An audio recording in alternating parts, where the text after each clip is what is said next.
मैं उन दोनों यानी आनंद और बेटी हर्षिता को मार सकता था, लेकिन मैं अपनी बेटी को कैसे मार दूं? भारत का संविधान भी गलत है जो लड़कियों के बालिग होने पर पिता से उसके सारे अधिकार छीन लेता है। हर्षिता बेटा, तूने ये अच्छा नहीं किया, अपना ख्याल रखना।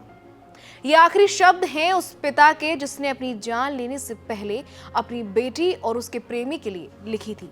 ग्वालियर के दवा कारोबारी को अपनी बेटी का उसके मर्जी के खिलाफ जाकर शादी करना इतना नागवार गुजरा कि उसने आत्महत्या कर ली। बेटी से प्रेम और सामाजिक ताने बाने दोनों का ख्याल रखने के एवज में उसने अपना जान देना मुनासिब समझा। बताया जा रहा है कि उसकी बेटी ने उसके खिलाफ जाकर शादी की थी और इसी बात से परेशान था। शख्स के परिवार वालों ने उसके कमरे से गोली चलने की आवाज सुनी थी। उन्होंने कमरे में जाकर देखा तो वो इस दुनिया से जा चुका था और कमरे में पड़ी थी उसकी बिना जान की शरीर और एक सुसाइड नोट, जिसकी पटकथा उस दिन तैयार हो गई थी जब बेटी ने कोर्ट में उसका हाथ छोड़ अपने प्रेमी का हाथ थाम लिया। पिता ने अपने सुसाइड नोट में कोर्ट और वकीलों के लिए लिखा, वो वकील जो कुछ पैसों के लिए एक परिवार की बलि चढ़ा देता है, उनकी भी तो बेटियां होती हैं। वे खुद नहीं सोचते कि एक पिता का दर्द, एक पूरा परिवार नष्ट हो गया और समाज में कुछ नहीं बचा। दरअसल ग्वालियर के ऋषिराज उर्फ संजू जायसवाल की बेटी हर्षिता 15 दिन पहले पड़ोस में रहने वाले आनंद प्रजापति के साथ चली गई थी। पुलिस ने उसे इंदौर से बरामद किया था। उसने पड़ोसी आनंद प्रजापति से आर्य समाज मंदिर में शादी कर ली थी। पिता ने सुसाइड नोट में आर्य समाज की शादी को लेकर भी लिखा कि मैं एक बार फिर कहता हूं कि आर्य समाज की शादी मान्य नहीं होती तो कोर्ट फिर कैसे बालिका को उसके प्रेमी के साथ भेज सकता है? इससे हमारा पूरा परिवार नष्ट हो गया है। किसी ने मेरा दर्द नहीं समझा। लड़की की पिता की मौत की खबर जैसे ही आई, उसके परिवार वालों ने लड़के के पिता को घसीटकर तब तक पीटा जब तक कि वो बेहोश नहीं हो गया। आसपास के लोगों ने बीच बचाव किया और घायल व्यक्ति को पास के अस्पताल में भर्ती करा दिया।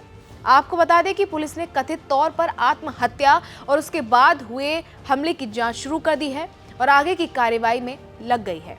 लेकिन यहाँ सवाल ये उठता है कि पिता के मन में बेटी की शादी को लेकर क्या चल रहा था? क्या वो समाज के बारे में सोच रहा था?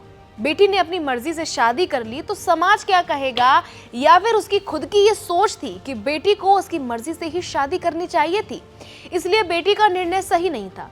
अमूमन ऐसे मामलों में परिवार वाले अपने बेटे या बेटी या फिर उसके प्रेमी प्रेमिकाओं को मार देते हैं, लेकिन बेटी से प्रेम इतना कि उसको भी नहीं मार सकते। फिर भी दिमाग में ये तो खोंद ही रहा होता है कि ये जो हुआ ये अपराध ही है, इसके लिए किसी को तो सजा मिलनी ही चाहिए। तो बेटी ना सही तो क्यों ना खुद को ही मौत के घाट उतार लिया जाए। लेकिन ये कब तक होता रहेगा? माना आप उसके शुभ चिंतक हैं, आप उसके भले की ही बात करते हैं, लेकिन बेटा या बेटी अपनी मर्जी से कुछ करता है या अपनी जात या धर्म से बाहर जाकर शादी करता है तो ये उसके हित में नहीं ही होगा। ये जरूरी है क्या?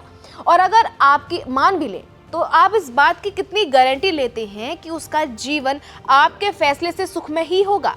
खैर, इस खबर में फिलहाल इतना ही।